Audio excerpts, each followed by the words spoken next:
وَأَمَّا الْجُمْهُورُ الْعُقَلَاء، اصل میں ہونا چاہیے وَأَمَّا جمہور العقلاء، المہم وَأَمَّا الْجُمْهُورُ الْعُقَلَاء، اب رہے جمہور جو کہ عقل مند جمہور ہے، یعنی عقل مندوں کی اکثریت مراد ہے، اب رہی عقل مندوں کی اکثریت، فَيُنْكِرُونَ هَذَا، پس وہ اس کا انکار کرتے ہیں، وَيَقُولُونَ، اور کہتے ہیں، إِنَّ قَوْلَ هَؤُلَاء، ان لوگوں کا قول، کن کا؟ کلابیہ کا، معلوم الفساد، یقینی طور پر فاسد ہے، بالضرورہ، یعنی ضرورت اور معلوم، یہ سارا اس کا مطلب ہے، یعنی معلوم الفسادتی بالضرورہ، یعنی یقینی طور پر یہ فاسد ہے، اس میں کوئی شک نہیں ہے۔ وَإِنَّ التَّرْتِيبَ وَالتَّقَدُّمَ وَالتَّأَخُّرَ لَا يُعْقَلُ إِلَّا بِوُجُودِ الشَّيْءِ بَعْدَ غَيْرِهِ، کہہ رہا ہے کہ ترتیب اور تقدم اور تأخر یعنی کہ تقدیم تاخیر، لا یعقل، اس یہ تصور نہیں کیا جا سکتا ہے، یہ ساری چیزیں تصور نہیں کی جا سکتی، الا بوجود الشیء، اسی صورت میں جب چیز موجود ہو، بعد غیرہ، اس کے بعد، کسی چیز کے وجود کے بعد ہی تقدیم تاخیر ترتیب وغیرہ کا عقل میں یہ آ سکتی ہے، یہ بات، اس کا تصور کیا جا سکتا ہے۔ وَإِنَّ التَّرْتِيبَ وَالتَّقَدُّمَ وَالتَّأَخُّرَ لَا يُعْقَلُ إِلَّا بِوُجُودِ الشَّيْءِ بَعْدَ غَيْرِهِ، تقدیم تاخیر کسی چیز میں تبھی عقل میں آ سکتی ہے، تبھی سمجھی جا سکتی ہے، تبھی تصور کیا جا سکتا ہے اس کا، جب کوئی چیز موجود ہو، کسی چیز کا وجود ہو، گویا کہ پہلے آپ کسی چیز کو، اس کے ذات کو مانیں، اس کے وجود کو مانیں، اس کے بعد آپ اس کے صفات کو ثابت کر سکتے ہیں، اس کے بعد اس میں تقدیم تاخیر آ سکتی ہے۔ جب آپ کسی چیز کو مانتے ہی نہیں ہیں، اس کے وجود کو ہی نہیں مانتے ہیں، آپ کہہ رہے ہیں کہ یہ جو چیزیں ہیں یہ وجود میں ہے، نہیں ہے، بلکہ یہ عقلی ہے، یعنی خارج فی الذہن ہے، تصور میں ہے، اللہ کا کلام یا قرآن جو ہے یہ عقلی طور پر جو ہے ازلی ہے، ایک قول یہ ہے کہ بھئی یہ نفسی ہے، دل کے اندر ارادہ کیا اللہ نے، ظاہر نہیں کیا، اس کا مطلب وہی ہو گیا کہ بھئی وجود ہی نہیں اس کا۔ پھر آپ نے کہا وجودی طور پر نہیں ہے، بلکہ دوسرا قول ان کا تھا کہ یہ قرآن جو ہے ازلی اللہ کا کلام ہے اور ازلی ہے، اللہ نے اس کو اپنی مشیت اور اپنی قدرت سے کیا یہ کلام، لیکن یہ ازلی ہے، اور وہ ہم نے جو یہ ساری چیزیں ہم نے ثابت کی انہوں نے کس سے؟ انہوں نے کہا کہ یہ ساری چیزیں ہم ثابت کرتے ہیں، لیکن کس اعتبار سے؟ عقل کے طور پر، جو اس بات پر دلالت کر رہا ہے کہ اس سے اس کلام کے وجود کی نفی ہو رہی ہے، یعنی کلام کے وجود کی نفی ہو رہی ہے اس بات سے۔ اس کا مطلب یہ ہے کہ کلام جو یہ بات کہہ رہے ہیں دونوں قول میں، کلام کا جو وجود ہے وہ ختم ہو جاتا ہے، کلام کے اندر تقدیم تاخیر وغیرہ جب جو ہوتی ہے، وہ تبھی یہ ساری چیزیں ہو سکتی ہیں جب ہم اس کے وجود کو مانیں گے، یہ کہنے کا مقصد ہے۔ وَإِنَّ التَّرْتِيبَ وَالتَّقَدُّمَ وَالتَّأَخُّرَ لَا يُعْقَلُ إِلَّا بِوُجُودِ الشَّيْءِ بَعْدَ غَيْرِهِ، تقدیم تاخیر ترتیب وغیرہ تصور نہیں کی جا سکتی جب کوئی چیز کے وجود کے بعد ہی، بعد غیری، اس کے بعد ہم جو ہے اس کے علاوہ کوئی چیز دوسری ہوگی، پہلے ایک چیز ہوگی، اس کے بعد دوسری ہوگی، پھر تیسری ہوگی، اس کو تقدیم تاخیر کہتے ہیں۔ یہ تبھی ہوگا جب ہم کوئی چیز جو ہے اس کو وجود مانیں گے ہم۔ لا يمكن كونه معه، یہ ایسا ممکن نہیں ہے کہ وہ کسی چیز کا اس کے ساتھ ہو سکتی ہے، تقدیم اور تاخیر ایک ساتھ ہو نہیں سکتی ہے۔ لا يمكن كونه، لا يمكن كون الترتیب او كون التقدم والتاخر معه، ایک ساتھ تقدیم تاخیر ایک ساتھ نہیں ہو سکتی ہے، بلکہ آپ کہتے ہیں قرآن اللہ کا کلام ہے، ایک ساتھ جو ہے ازلی طور پر اللہ نے ازل سے ہے، ایک ساتھ جو ہے اللہ نے اس کو بولا ہے۔ یہ اس کے رد میں وہ کہتے ہیں کہ لا يمكن كونه معه، اس کسی چیز کا وجود، اگر آپ ایسے کہیں کہ تقدیم تاخیر ہوئی نہیں، اس سے پتہ چلتا ہے کہ جو آپ کہہ رہے ہیں کہ قرآن ازلی ہے، اس کا مطلب ہے کہ قرآن کے اندر تقدیم تاخیر ہے ہی نہیں، پہلے سورہ، دوسرے سورہ، تیسرا سورہ، پہلا سورہ فاتحہ ہے، پھر سورہ بقرہ ہے، آل عمران، پھر نساء ہے، پھر آگے مائدہ۔ المہم یہ ترتیب جو ہے تقدیم تاخیر، اس کلام، یہ اللہ کا کلام ہے، اس میں تقدیم تاخیر تو ہے نا، اس میں تو کہنا ضروری ہے بھائی ہمیں کہ اس میں تقدیم تاخیر ہے۔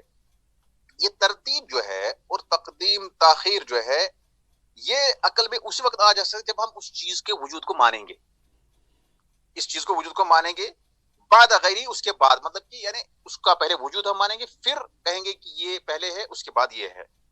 لا يمکن کون معه، یہ تقدیم تاخیر ضروری ہے کلام میں، یہ ایک ساتھ نہیں ہو سکتا ہے. یہ ہم نہیں کہہ سکتے ہیں کہ سورہ فاتحہ جو ہے پہلے ہے اور اس کے بعد اسی کے ساتھ میں سورہ بقرہ ہے، ایک ساتھ ہے، ایسا نہیں کہہ سکتے. ہم کہیں گے سورہ فاتحہ پہلے اس کے بعد سورہ بقرہ ہے، کیونکہ عقل اس چیز کو نہیں مانتی کہ ہم کہیں گے ایک ساتھ یہ سورہ ہے، یہ ایک ساتھ ہے ہی نہیں.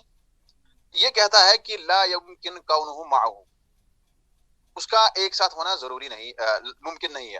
ولا یکون الا بعدہ، اور وہ تبھی ہو سکتا ہے جب وہ اس کے بعد ہو. کسی چیز کا وجود اگر تقدیم تاخیر آپ چھوڑ دیں گے، آپ کسی چیز کا وجود جو ہے اگر آپ اس کو کہیں گے کہ ایک ساتھ قرآن اترا ہے، تو اس سے تقدیم تاخیر کی آپ نفی کر رہے ہیں، اور تقدیم تاخیر کی نفی کرنے سے ہمیں کسی چیز کا وجود ہی ختم اس سے ہو جاتا ہے. اس سے قرآن کے اللہ کے کلام کے جو قرآن ہے اللہ کا کلام ہے، اس کے وجود کی نفی ہو جاتی ہے، اس کا وجود ہی نہیں رہتا ہے. اور اس کے لیے وہ کہتا ہے کہ جو تقدیم تاخیر ہے وہ جو ہے تصور نہیں کی جا سکتی جب ہم کسی چیز کو وجود نہیں مانیں گے تب تک. لا يمکن کون معه، اس کا ایک ساتھ ہونا ناممکن ہے، اللہ کا کلام ایک ساتھ ہونا ناممکن ہے.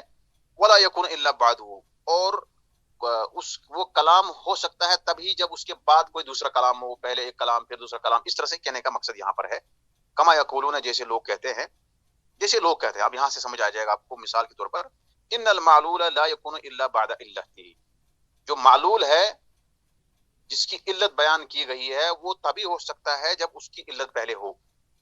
پہلے علت ہوتی ہے پھر اس کے بعد. جیسے مثال کے طور پر جب کوئی آدمی تیمم کرتا ہے، تیمم کرنے کی علت کیا ہے، یا آپ وجہ کیا ہوتی ہے تیمم کرنے کی؟ پانی کا نہ ہونا. یعنی آپ کا کہنے کا مطلب سفر جو ہے قصر تبھی کر سکتے ہیں جب سفر ہوگا. یہ بھی صحیح ہے، یعنی قصر جو ہے تبھی ہو سکتا ہے جب سفر ہے. کوئی سفر علت ہے، قصر کرنے کی علت سفر ہے. جب پہلے سفر آئے گا یا پہلے قصر آئے گی؟ پہلے سفر آئے گا. تو پہلے سفر ہے یعنی کہ پہلے علت ہے، بعد میں قصر ہوگی تب جو ہے وہ معلول ہے. اس طرح سے بہت ساری مثالیں آپ کے پاس ہے. جیسے شراب حرام ہے، اس کی علت کیا ہے؟ علت یہ ہے کہ اس کے اندر نشہ ہے. جب کسی چیز میں نشہ پایا جائے تو وہ نشہ جو ہے حرام ہے. اس طرح سے آپ بہت سارے مطلب علت آپ بیان خود ہی کر سکتے ہیں. سمجھانے کے لیے میں آپ کو کہوں گا یہ بھی مثال صحیح ہے، اس کو بھی ہم لے سکتے ہیں. اسی مثال کو ہم لیں گے کہ سفر جو ہے قصر کرنے کے لیے سفر جو ہے وہ علت ہے، سفر علت ہے. تو پہلے جب سفر ہوگا یعنی کہ علت ہوگی، تبھی قصر ہوگا یعنی کہ تبھی معلول ہو سکتا ہے. اس طرح سے آپ جو ہے اس پر آپ قیاس کر سکتے ہیں بہت ساری مسائل کا، بہت ساری چیزوں کا، اس سمجھانے کے لیے. یعنی کہ لا يعقل ان المعلول لا يكون الا بعد علته، معلول تبھی ہو سکتا ہے جب پہلے اس کی، یعنی معلول علت کے بعد ہی ہو سکتا ہے، اس سے پہلے نہیں ہو سکتا ہے. یعنی یہاں پر کلام جو ہے، کلام تبھی ہو سکتا ہے جب اللہ تعالیٰ چاہے گا. اب جب آپ کہیں کہ اللہ تعالیٰ کلام جو ہے مشیت سے کرتا نہیں، ایک ہی مرتبہ اللہ تعالیٰ نے کر دیا ہے قرآن کو، ایسا نہیں ہے. اللہ تعالیٰ کوئی وجہ، کوئی علت ہوتی تب ہی اللہ تعالیٰ کلام کرتے ہیں. کوئی وجہ تھی جب اللہ نے کلام کیا، اس کی کوئی وجہ تھی، اور وہ وجہ جو ہے ایک ساتھ نہیں آئی، بلکہ وہ جو ہے منجمن، یعنی کہ الگ الگ اوقات میں وہ وجوہات رہی ہے. اس اعتبار سے قرآن جو ہے آیا ہے. اور یہاں کہنے کا مقصد ہے کہ ایک ترتیب ہوتی ہے، ایک ترتیب ہوتی ہے، اس ترتیب کو ماننا ضروری ہے. وہ ترتیب آپ کسی چیز میں دیں گے تو وہاں پہ تقدیم تاخیر آٹومیٹکلی آئے گی. اور تقدیم تاخیر جس چیز میں آئے گی آپ اس میں یہ نہیں کہہ سکتے ہیں کہ یہ ایک ساتھ یہ چیز وجود میں آئے، بلکہ اگر آپ اس کے اندر ترتیب اور اس کے تقدیم تاخیر کو انکار کر دیتے ہیں تو آپ اس کے وجود کو ہی انکار کر دیتے ہیں. یہاں کہتے ہیں معلول تبھی آ سکتا ہے، معلول علت کے بعد ہی آ سکتا ہے. ولا يكون معها، اس کے ساتھ ہو نہیں سکتا ہے. والمقصود ان هذه الطريقه الكلاميه التي ابتدعها الجہمیہ والمعتزلہ، بے شک یہ طریقہ جو اہل کلام کا ہے جس کو ایجاد کیا ہے الجہمیہ، جہمیہ نے، والمعتزلہ اور معتزلہ نے، وانکرها سلف الامتی، امت کے سلف نے اس کا انکار کر دیا. اس امت کے سلف جو ہے اسلاف، انہوں نے اس کا انکار کر دیا. وَأَئِمَّتُهَا، اور اس کے اماموں نے بھی. سارت یعنی جو یہ طریقہ تھا اہل کلام کا، جس کا جو جہمیہ اور معتزلہ نے جس کو ایجاد کیا، اور اس طریقہ کو اس امت کے اسلاف اور اماموں نے ائمہ کرام نے اس کا انکار کر دیا. سارت عند کثیر من النظار والمتاخرین ہی دین الاسلام. سارت ايش ہی دین الاسلام. کہہ رہا ہے کہ یہی چیز بہت سارے نظار ہوتا ہے کہ جو مطلب نظار ہیں، جن کے جو اہلیت، جن کی صلاحیت ہے دیکھنے کی، سننے پڑھنے کی، ان کے نزدیک اور متاخرین لوگوں کے نزدیک ہی دین الاسلام، یہی دین بن گیا. یعنی بہت سارے متاخرین جو آئے ہیں ان کے نزدیک یہی دین اسلام بن گیا، جس کا ایجاد یہی طریقہ دین سمجھنے کا بن گیا، یہی دین اسلام ان کے پاس رہا، جو جہمیہ اور معتزلہ نے جس چیز کو ایجاد کیا تھا. بل یعتقدون ان من خالفها، بلکہ وہ اعتقاد رکھتے ہیں، بلکہ وہ یقین کرتے، بلکہ یہ اعتقاد رکھتے ہیں یا یہ سمجھتے ہیں ان من خالفها، جس نے ان کی مخالفت کی، یا من خالفها جس نے اس طریقے کی مخالفت کی، جس طریقے سے یہ اللہ تعالیٰ کے کلام کو ثابت کرتے ہیں، یا اللہ تعالیٰ کے کلام کو، اللہ کے قرآن کو سمجھتے ہیں. کہتے ہیں کہ من خالفها، جس نے اس کی مخالفت کی اس طریقے کی، فقط خالف دین الاسلام، بس بتحقیق اس نے دین اسلام کی مخالفت کی. مع انہ، باوجود اس کے، باوجود اس کے کہ لم ينطق بما فيها من الحکم والدلیل، بلکہ باوجود اس کے کہ اس کے بارے میں بولا ہی نہیں، جو اس کے اندر حکمتیں ہیں، جو اس کے اندر دلیل وہ پیش کرتے ہیں. لا آیت من کتاب اللہ، نہ کتاب اللہ سے کوئی آیت نے اس پر کلام کیا، اس پر بولا. ولا خبر عن رسول اللہ صلی اللہ علیہ وسلم، نہ کوئی ایسی خبر ہے نبی صلی اللہ علیہ وسلم سے مروی جو اس بات پر دلالت کرتی ہو. ولا احد من الصحابۃ والتابعین، اور نہ صحابہ اور تابعین میں سے کسی ایک نے اس طریقے پر کلام کیا. فکیف یکون دین اسلام، بس یہ کیسے ہو سکتا ہے دین اسلام؟ مما لم یدل علیہ، جس پر دلالت نہیں کیا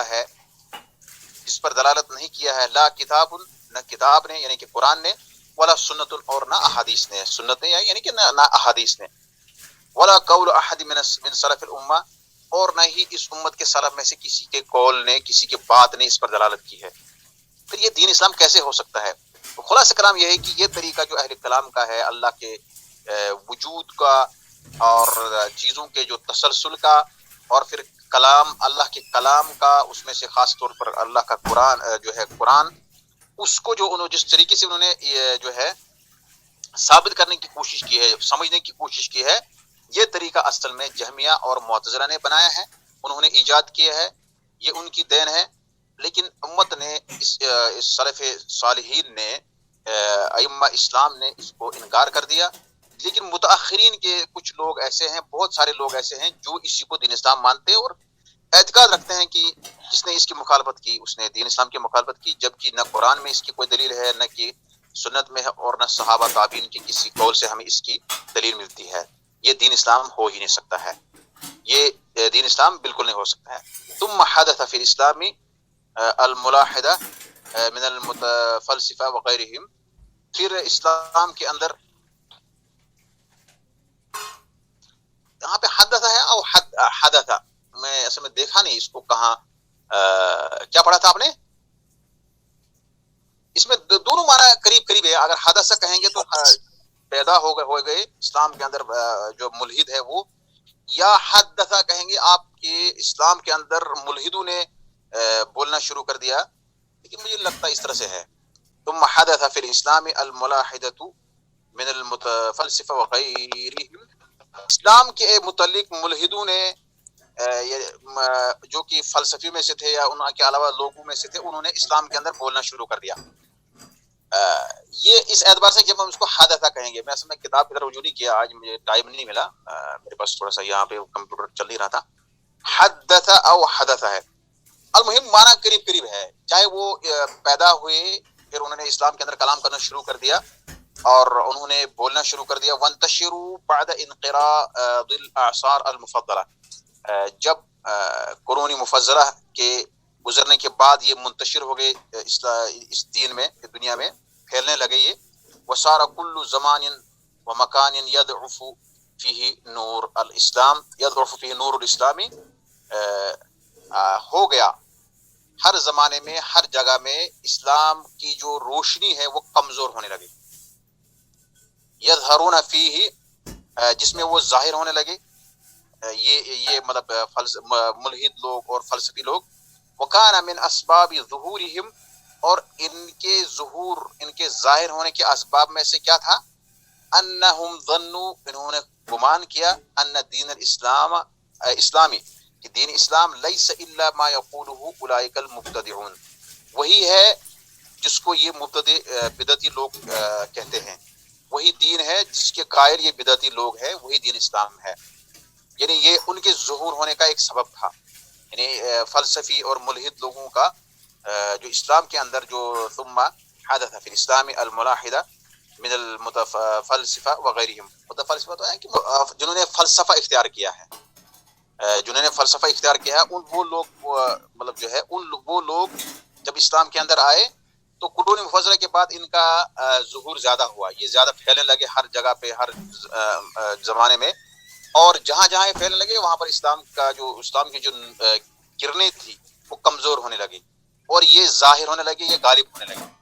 اور ان کے ظاہر ہونے کا، ان کے غالب ہونے کا ایک سبب، اسباب میں سے ایک سبب یہ تھا کہ وہ گمان کرتے تھے کہ دین اسلام جو ہے وہی ہے جو یہ مبتدی لوگ، جو یہ بدعتی لوگ سمجھتے ہیں، جس کے قائل ہے. فرعوا دین الاسلام المعروف فاسدا، بس انہوں نے خیال کیا، راؤ ہوتا ہے دیکھ رہے ہیں کہ یہاں پہ خیال کرنے کا مطلب ہے کہ انہوں نے سمجھا، انہوں نے خیال کیا کہ دین اسلام جو معروف دین اسلام ہے، جو معروف اسلام سلف نے لایا تھا، اس کو انہوں نے فاسد سمجھ، اس کو فاسد سمجھنے لگے. وہ سمجھ رہے کہ یہ فاسد ہے، یہ صحیح نہیں ہے. وَكَانَ غُلَاتُهُمْ يَطْعَنُونَ فِي دِينِ الْإِسْلَامِ، ان میں سے، ان ملحدوں میں سے، ان فلسفیوں میں سے جو گلو کرنے والے تھے، یطعنون، وہ طعن و تشنیع کرتے تھے، وہ کلام کرتے تھے دین اسلام کے بارے میں، دین اسلام کے بارے میں وہ طعن و تشنیع کرتے تھے، بالید، ہاتھ سے بھی، واللسان، اور زبان سے بھی. فیقال لہؤلاء الملحدین، ان ملحدوں سے کہا جا سکتا ہے، ان سے کہا جائے، من این لکم قدم الشیء من العالم ولیس فی العقل ما يدل على ذلك، آپ کو کہاں سے، من این لکم، تمہارے لیے کہاں سے دلیل ہے. دلیل یہاں پہ ظاہر نہیں ہے لیکن یہ عربی میں ایسے ہی کہا جاتا ہے. من این لکم، یعنی من این لک، من این لکم، آپ کو کہاں سے ہے، مطلب یعنی کہاں سے آپ کو دلیل ہے، ملی ہے، کہاں سے آپ کو دلیل ملی ہے. قدم الشیء من العالم، عالم کے قدیم ہونے پر، آدم کے قدیم ہونے پر، کسی چیز کے قدیم ہونے پر دنیا میں آپ کے پاس کہاں دلیل ہے، کہاں سے دلیل ملی ہے آپ کو. وَلَيْسَ فِي الْعَقْلِ مَا يَدُلُّ عَلَى ذَلِكَ، جبکہ عقل میں یہ چیز آتی نہیں ہے جو اس بات پر دلالت کرے کہ کوئی چیز پہلے آ رہی ہے، کوئی چیز قدیم ہے، جبکہ آپ کسی ان چیزوں کو مانتے ہی نہیں ہو. تو آپ کسی دنیا میں کسی چیز کو آپ پہلے کہنے کے قائل کیسے ہو سکتے ہو، جبکہ عقل اس پر دلالت کرتی نہیں ہے، جو کہ آپ کی عقل، آپ سارے چیزوں کو عقل سے ہی ثابت کرنا چاہتے ہو، سمجھنا چاہتے ہو، تو پھر آپ کو کہاں سے آپ کو دلیل ملی ہے جبکہ عقل اس پر دلالت کرتی نہیں ہے. فَيُخَاطَبُونَ أَوَّلًا بِالْمُطَالَبَةِ، سب سے پہلے ان سے مخاطب، مسلمان ان سے مطلب مخاطب ان کو کیا جائے سب سے پہلے کس سے، دلیل، مطالبے کا، یعنی ان سے مطالبہ کیا جائے گا سب سے پہلے دلیل کا. فَيُخَاطَبُونَ، ان سے مخاطب ہوں گے، یا کیا کہتے ہیں، ان کو مخاطب کیا جائے گا سب سے پہلے کس کا، بالمطالبۃ بالدلیل، دلیل کا، کے مطالبے کا، یعنی سب سے پہلے ان سے دلیل کا مطالبہ کیا جائے گا. وَلَيْسَ عَلَى ذَلِكَ دَلِيلٌ صَحِيحٌ، اور اس پر کوئی صحیح دلیل ہے ہی نہیں.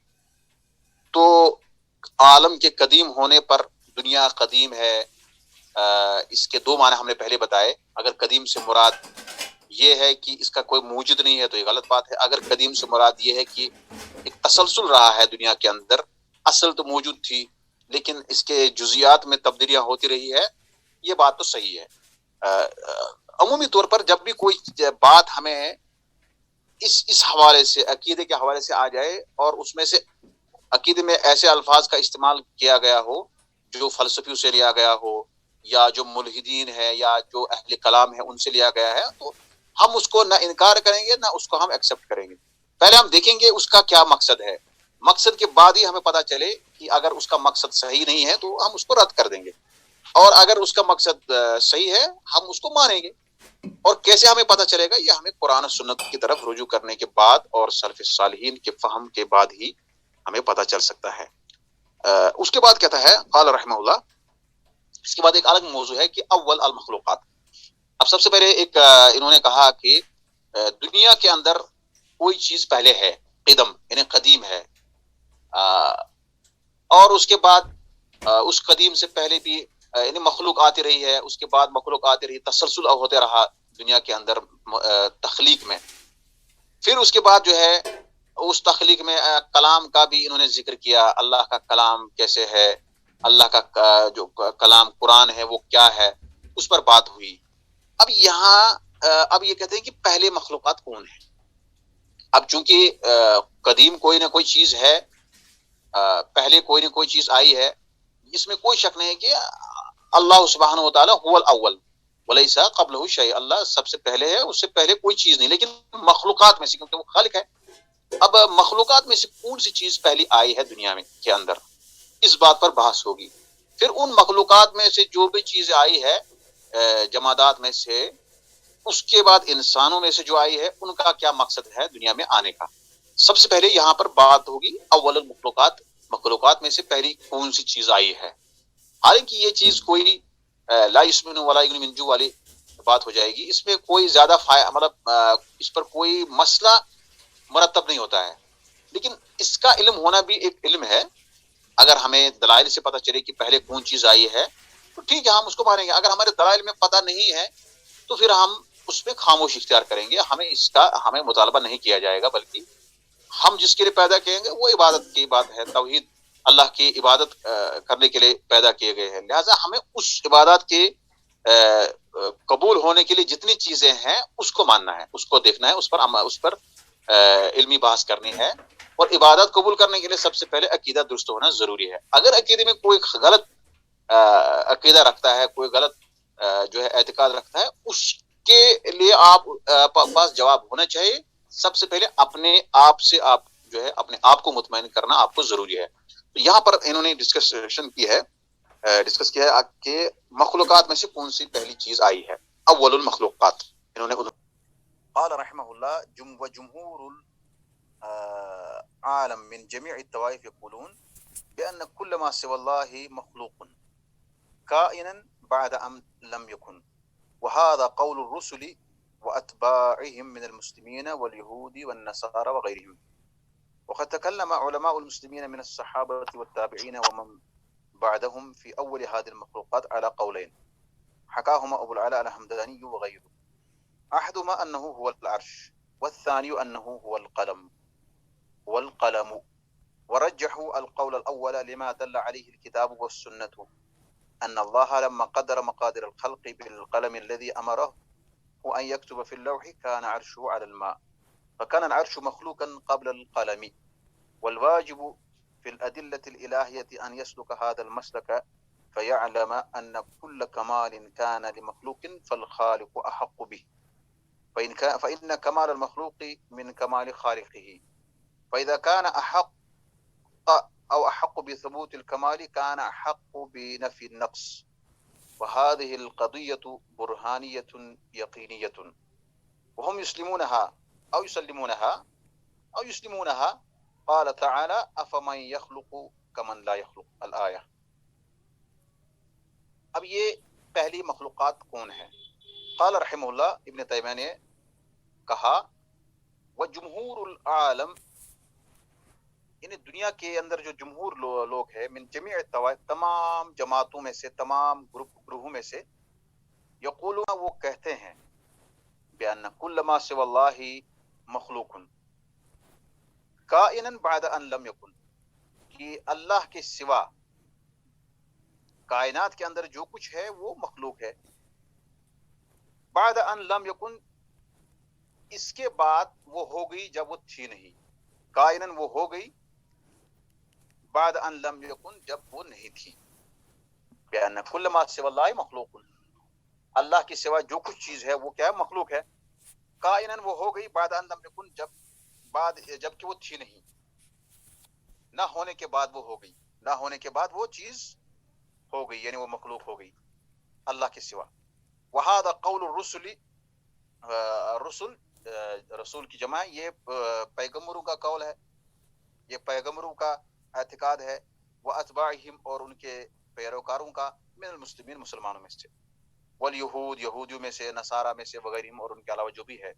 تمام پیغمبر اور تمام پیغمبروں کے جو ماننے والے ہیں مسلمانوں میں سے ہوں، چاہے وہ یہودیوں میں سے ہو، نصارہ میں سے ہوں، یا ان کے علاوہ جتنے بھی آئے ماننے والے پیغمبروں کو، وہ یہ ان کا قول ہے، ان کا کہنا ہے کہ اللہ تبارک و تعالیٰ کے علاوہ جو بھی کائنات میں وہ مخلوق ہے وہ ہو گئی جب وہ پہلے تھی نہیں، نہ ہونے کے بعد وہ ہو گئی، یعنی کہ وہ پہلے معدوم تھی وہ چیز، پھر موجود ہو گئی، وجود میں آ گئی. وقد تکلم علماء المسلمین من الصحابۃ والتابعین، اور مسلمانوں کے علماء نے کلام کیا، بات کی ہے صحابہ میں سے، تابعین میں سے، ومن بعدہم جو ان کے بعد آئے ہیں، فی اول هذه المخلوقات علی قولین، ان مخلوقات میں سے پہلی چیز کے متعلق دو قول پر، یعنی ان کے پاس دو قول ہیں، انہوں نے دو قول پر کلام کیا ہے، دو باتوں پر کلام کیا. حکاہما، وہ دو باتیں، وہ دونوں قول بیان کیا ہے ابو العلا الحمدانی وغیرہ، اور اس کے علاوہ دوسرے علماء نے. ابو العلا حمدانی ایک عالم تھے، سلفی میں مسلمانوں کے ایک عالم رہے ہیں، اور وغیرہ، اور اس کے علاوہ دوسرے لوگوں نے بھی یہ اقوال ذکر کیے ہیں. احدہما، ان دونوں میں سے پہلا قول کیا ہے؟ انہ هو العرش، بے شک وہی عرش ہے. انہ هو العرش، یعنی انہ هو العرش کی پہلا قول کیا ہے کہ سب سے پہلی مخلوق جو ہے وہ عرش ہے. سب سے پہلی مخلوق کیا ہے؟ عرش ہے، یعنی سب سے پہلے جس چیز کو اللہ تعالیٰ نے پیدا کیا وہ عرش کو پیدا کیا. والثانی، دوسرا قول ہے انہ هو القلم، کی وہ پہلی مخلوق قلم ہے. ورجحوا، اور انہوں نے راجح قرار دیا، اس کو راجح قرار دیا دوسرے قول، پہلے قول کو. ہاں ٹھیک. ورجحوا القول الاول، انہوں نے پہلے قول کو راجح قرار دیا. کیوں؟ لما، اس وجہ سے جو دلیل دل علیہ، جس پر دلالت کرتا ہے کتاب و سنت. انہوں نے پہلے قول کو راجح قرار دیا کیونکہ اس پر کتاب و سنت دلالت کرتا ہے. ان اللہ، کہ وہ کیا ہے کہ بے شک اللہ تبارک و تعالی لما قدر مقادر الخلق، جب اس نے مخلوق کی تقدیر کو بنایا، بالقلم الذی امرہ، اس قلم کے ذریعے سے جس کو اللہ نے حکم دیا. جب اللہ تعالیٰ نے مخلوق کی تقدیروں کو لکھا، بنایا، اس قلم کے ذریعے سے لکھا جس کو اس نے حکم دیا ان یکتبہ، کہ وہ لکھنے کا، فی لوح محفوظ میں. ٹھیک ہے. کان عرشہ علی الماء، اس وقت اس کا عرش پانی پر تھا. حدیث میں ہے کہ اللہ تبارک تعالیٰ نے قلم کو حکم دیا، تو اس نے کہا کیا، اس نے حکم دیا کہ اس نے کہا ماذا، لکھنے کا حکم دیا، کہا فقال اکتب، قال اکتب ما هو کائن، اب لکھو جو کچھ ہونے والا ہے. وکان عرشہ علی الماء، اس میں حدیث میں آیا ہے کہ اللہ کا عرش پانی پر تھا. تو اس سے پتہ چلتا ہے کہ قلم سے پہلے وکان عرشہ علی الماء، اس وقت اللہ کا عرش جو ہے وہ پانی پر تھا. جب اللہ تبارک تعالیٰ نے مخلوق کے تقدیر کو لکھا اس قلم کے ذریعے سے جس کو لکھنے کا حکم دیا لوح محفوظ میں، تو عرش، اللہ کا عرش اس وقت پانی پر تھا. وہ کہ قلم نے جو قلم کو جو لکھنے کا حکم دیا گیا اس سے پہلے ہی عرش موجود تھا، کیونکہ اللہ کا عرش جو ہے اس پر اللہ تعالیٰ مستوی تھے، اس پر اللہ تعالیٰ عرش پر مستوی تھے، اور وہ عرش پانی پر تھا. تو اس حساب سے فکان العرش مخلوقا قبل القلم، بس عرش پیدا ہوا تھا، مخلوق تھا، پیدا کیا گیا تھا قبل القلم، قلم سے پہلے. بہرحال یہ یہاں تک یہ مؤلف کی بات ہے، ملخص تلخیص کرنے والے کی بات ہے. لیکن جہاں تک میرا علم ہے، اللہ بہتر جانتا ہے، کہ سب سے پہلے جس چیز کو اللہ نے پیدا کیا وہ پانی. سب سے پہلے جس کو اللہ تعالیٰ نے پیدا کیا وہ پانی ہے. کیونکہ یہاں میں کچھ آثار پڑھ رہا تھا کچھ عرصہ پہلے. وہاں اس سے مجھے پتا چل رہا تھا کہ پہلی مخلوق جو ہے وہ پانی ہے، اس کے بعد عرش ہے، اس کے بعد قلم ہے. یعنی یہ تین چیزیں ہیں، پہلے پانی، پھر عرش، پھر قلم. میں نے اس سے پہلے ہی کہا ہے کہ یہ ضروری نہیں ہے کہ مطلب جو ہے ہمیں یہ جاننا کہ ضروری پہلے کون چیز ہے، لیکن پتہ ہونا ہم دلائل کی بنیاد پر ہم کہیں گے. تو یہاں انہوں نے حدیث میں ہے قلم سے اللہ تعالیٰ نے کہا کہ آپ لکھو، پھر قلم نے کلام کیا، میں کیا لکھوں گا؟ نے کہا اکتب ما ہو کائن لا. قلم سے کلام کیا. اللہ کا عرش جو تھا وہ پانی پر تھا، اللہ کا عرش جو تھا وہ پانی پر تھا. اب یہاں پہ اللہ تعالیٰ کا کلام جو ہے، اللہ نے کلام کیا اس وقت اپنی مشیت سے اور قدرت سے، اور قلم سے کیا. جمادات جو ہے کلام کرتے ہیں، اس میں کوئی شک نہیں ہے، اور ہر ایک سے تو نہیں کرتے ہیں. حتیٰ کہ نبی صلی اللہ علیہ وسلم کے زمانے میں بھی جمادات نے کلام کیا. نبی صلی اللہ علیہ وسلم کے زمانے میں جو پتھر تھا وہ آپ صلی اللہ علیہ وسلم سے سلام کرتا تھا، نبوت سے پہلے بھی سلام کرتا تھا. اور نبی سے فرمایا ہوا انی لعارف الان، میں اس پتھر کو ابھی بھی جانتا ہوں جو مجھ پہ سلام کرتا تھا. صحیح حدیث ہے، بخاری کے اندر ہے. اور اس طرح سے جس پر خطبہ آپ دے رہے تھے، اس لکڑی پر، وہ بھی اس سے بولنا شروع کیا، وہ جمادات میں سے تھا. المہم کلام کا طریقہ کیا ہے یہ اللہ تعالیٰ جانتا ہے، اور ہم مانتے ہیں کہ اللہ تعالیٰ نے کلام کیا بھی مشیتی و قدرتی ہی، اور اللہ کا کلام جو ہے جب چاہے اللہ تعالیٰ کرتا ہے. تو یہاں پہ اللہ تعالیٰ نے کلام کیا، جس کے بارے میں ہم پچھلے مباحث میں بحث کر رہے تھے.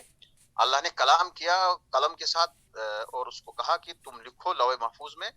اس نے لکھا، وہاں پر لکھا گیا، تمام مخلوقات کی تقدیر کو لکھا گیا، اور اس پر ایمان لانا واجب ہے. یہ تقدیر کے ان 4 ارکان میں سے ایک رکن ہے کہ ہم اس چیز پر ایمان لائیں جو لوح محفوظ میں لکھا گیا ہے. اس وقت کیا تھا؟ کان عرش علی الماء، عرش اللہ کا پانی پر تھا. وکان العرش مخلوقا، پس عرش مخلوق ہے قبل القلم، قلم سے پہلے. والواجب فی الادلۃ الالہیہ. اب یہاں پر یہ ایک بات کہہ رہے ہیں، کہہ رہے ہیں کہ واجب کیا ہے اللہ تعالیٰ کی دلائل میں، الہی دلائل میں کیا واجب ہے. الہی دلائل مطلب یعنی اسلام کے اندر جو دلائل ہے اس میں کیا واجب ہے، کیا ضروری ہے ہر ایک مسلمان کو کرنا. ان یسلک، کہ چلے، ہاد المسلک، یہی مسلک، یہی طریقہ وہ اختیار کرے. کیا طریقہ؟ جو کتاب و سنت جس پر دلال کر رہا ہے.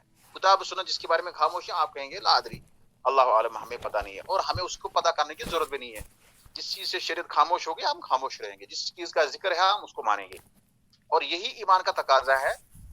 جو بھی ہم جیسے ہمیں نبی صلی اللہ علیہ وسلم کے نبی ماننے کا تقاضا یہی ہے کہ طاعت تصدیق فیما اخبر، ہم اس چیز کی تصدیق کریں جو انہوں نے خبر. اجتناب ما نہی عنہ وزجر، اور اس چیز سے پرہیز کرنا، رکنا جس سے انہوں نے منع ہمیں کیا، ڈانٹا. یہ نبوت ماننے کا طریقہ ہے، یہ شہادتین کا، شہادت ان محمد رسول اللہ صلی اللہ علیہ وسلم کا تقاضا ہے. تو جو بھی قرآن نے، حدیث نے ہمیں بتایا کہ یہ ہے، ہم مانتے ہیں اس کو. جو نہیں بتایا ہم نہیں مانیں گے اس کو، چاہے کچھ بھی ہو، چاہے کتنے بھی عقل مند، چاہے کتنے بھی فلسفی اس کو ثابت کرنے کی کوشش کریں، ہم اس کے بارے میں خاموش رہیں گے. ہاں، جن الفاظ کا صحیح معنی میں انہوں نے استعمال کیا ہے ہم اس کو اپنے اسلام پہ تولیں گے، اور جہاں وہ اسلام کے ساتھ میچ کرتے ہیں ہم مانیں گے، اگر نہیں کرتے تو ہم ان کو چھوڑ دیں گے.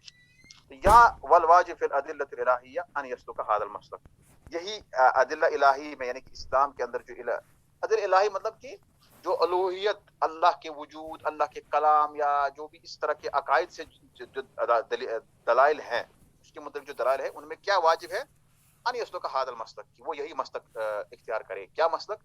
یہی طریقہ اختیار کرے کہ جو کتاب و سنت میں ہے اس کو ہم مانیں. جس پر کتاب و سنت دلال کر رہا ہے، جس کے متعلق قرآن و سنت نے ہمیں بتایا ہے، قرآن و سنت میں اس کا ثبوت ملتا ہے، ہم اس کو مان لیں. فَيَعْلَمْ أَنَّ كُلَّ كَمَالٍ، بس وہ جان لے کہ ہر کمال، کانا لمخلوق، جو مخلوق کے پاس ہے، فالخالق احق بھی، تو خالق اس سے زیادہ اس کا حقدار ہے. اگر کسی کے مخلوق کے پاس، مخلوق کے اندر کوئی کمال ہے تو خالق اس کا زیادہ حقدار ہے. خالق میں باب اولا اس کمال کا حقدار ہے. اگر مخلوق کلام کرتا ہے اپنی مشیت سے، ارادے سے، تو خالق میں باب اولا اس کا حقدار ہے. اس طرح کی مطلب جو چیزیں ہیں. اگر ہم مخلوق جو ہے اس کے اندر طاقت ہے، اس کے اندر علم ہے، اس کے اندر یہ ساری چیزیں ہیں، تو الخالق احق بھی، خالق جو ہے یعنی اللہ تبارک و تعالیٰ اس کا زیادہ حقدار ہے، یہ یہاں پر کہنے کا مقصد ہے۔ فَإِنَّ كَمَالَ الْمَخْلُوقِ مِنْ كَمَالِ خَالِقِهِ، مخلوق کا جو کمال ہے وہ خالق کے کمال کے ذریعے سے ہے۔ فَإِذَا كَانَ أَحَقُّ بِثُبُوتِ الْكَمال كَانَ أَحَقُّ بِنَفِي النَّقْصِ، جب اللہ تبارک و تعالیٰ کمال اس کے لیے کمال جو ہے ثابت کرنا زیادہ حق رکھتا ہے، اللہ تعالیٰ اس کے لیے کمال کو ثابت کرنا، اس بارے میں جو وہ زیادہ حقدار ہے کہ اس کے لیے کمال کو ثابت کیا جائے، کان حق بنفی النقص، وہ اللہ تعالیٰ زیادہ حقدار ہے کہ ہم نقص اس سے جو ہے کی نفی کر لیں، ہم اللہ تعالیٰ کی طرف نقص کو ہم منسوب نہ کریں۔ وَهَذِهِ الْقَضِيَّةُ بُرْهَانِيَّةٌ یقینیۃ، یہ مسئلہ ہے، قضیہ ہوتا ہے مسئلہ، یہ جو مسئلہ ہے یہ دلیل پر مبنی ہے اور یقین پر مبنی ہے۔ وَهُمْ يُسْلِمُونَهَا، اور وہ لوگ اس کو مانتے ہیں، تسلیم کرتے ہیں۔ قال تعالی، اللہ تبارک نے فرمایا افمن یخلق کمن لا یخلق، کیا جو پیدا کرتا ہے اس طرح ہے جو پیدا نہیں کرتا ہے، یعنی کیا خالق اور مخلوق برابر ہے؟ ایسا نہیں ہے، یہ استفہام انکاری ہے، یعنی خالق اور مخلوق برابر نہیں ہو سکتے۔ اگر کسی بندے کے اندر کمال ہے تو خالق اس کا زیادہ حقدار ہے، اور اگر ہم بندے سے جب ہم نے خالق کے لیے کمال کو من باب اولا ثابت کر دیا، ہم نے کہا کہ خالق جو ہے کمال کا زیادہ حقدار ہے، تو پھر وہ زیادہ حقدار ہے کہ ہم اس کے طرف نقص کو منسوب نہیں کریں، نقص سے ہم نقص کی نفی کریں گے ہم۔ اللہ تبارک و تعالیٰ کلام کرتا ہے اپنی مشیت سے، اپنے ارادے سے، اور اس اصل میں یہ بات جو ہے یہاں پہ طریقہ یہ ہر چیز میں ہونا چاہیے۔ اللہ تعالیٰ سنتا ہے، اللہ تعالیٰ دیکھتا ہے، اللہ تعالیٰ چلتا ہے، یہ ساری چیزیں اللہ تعالیٰ کے لیے ثابت ہے، ہم اس کو ثابت کریں گے، یہ اللہ تعالیٰ کا کمال ہے۔ اللہ تعالیٰ نہیں چلتا ہے، یہ تو نقص ہے، اللہ تعالیٰ نہیں بولتا ہے، یہ تو نقص ہے، اللہ تعالیٰ جو ہے سنتا نہیں ہے، یہ تو نقص ہے۔ ہم اگر یہ بندے کے لیے، مخلوق کے لیے ہم یہ چیزیں کہیں گے تو یہ نقص مانا جائے گا، لہٰذا خالق کے لیے من باب اولا ہم اس نقص کو دور کریں، نقص کی نفی کریں۔ اللہ تعالیٰ سنتا ہے، اللہ تعالیٰ دیکھتا ہے، اللہ تعالیٰ حی ہے، اللہ تعالیٰ قدیر ہے، اللہ تعالیٰ یہ ہے، جو بھی صفات اللہ تعالیٰ کے ہیں وہ اللہ کے لیے ثابت کرنا اسی طریقے سے جو قرآن و سنت نے ثابت کیا، لیکن کیفیت الگ الگ ہے۔ اللہ تعالیٰ کا سننا ہمارے طرح نہیں ہے، وہ اس کا سننا وہ اللہ تعالیٰ زیادہ مطلب اس کے لیے شائع نشاں ہے۔ تو یہاں پر یہ قاعدہ ہے، یہ کہہ رہا ہے کہ افامن یخلق کمن لا یخلق، خالق اور مخلوق ایک جیسا نہیں ہو سکتا ہے، یہ آیت کا کہنے کا مقصد ہے، اور یہاں پر ہم بات ختم کرتے ہیں۔